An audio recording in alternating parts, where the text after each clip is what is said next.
अस्सलाम वालेकुम। इस वक्त लाइव सेशन की सूरत में टिकटॉक पे जो तूफान बदतमीजी फहाशी का बाजार गर्म है, उस पे सोचा कि नसीहत कर दूं, क्योंकि अल्लाह फरमाता है कि नसीहत मोमिनों को फायदा देती है। मुझे एक दोस्त ने वीडियो शेयर की कि किस तरह लाइव मैचेस होते हैं और फिर उस पे पनिशमेंट होती हैं या लोग गिफ्टिंग करते हैं और किस तरह फहाशी का बाजार गर्म किया जाता है, वो मैं यहाँ शेयर भी नहीं कर सकता। वो तमाम लोग जो इस तरह के लाइव मैचेस देख रहे हैं, वो जो कर रहे हैं, उनका तो अपना हिसाब है ना। लोग जो सपोर्ट कर रहे हैं, याद रखें आप लोग भी बराबर के शरीक हैं। कल कयामत में जब आपसे पूछा जाएगा तो आप इस गुनाह में खुद को बराबर के शरीक पाएंगे।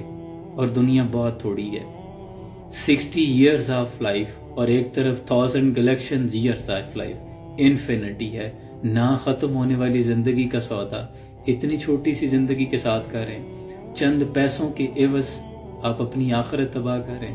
खुदा के लिए होश के नाखुन लें। और मैं जानता हूं कि ये बात बुरी लगती है, नसीहत के अल्फाज बुरे लगते हैं और नसीहत करने वाला भी बुरा लगता है। इकबाल यहाँ नाम न ले इल्म खुदी का, मौजू नहीं मकतब के लिए ऐसे मकालात। लेकिन क्या करें, भरी बज़म में राज की बात कह दी, बड़ा बेअदब हूँ, सजा चाहता हूँ।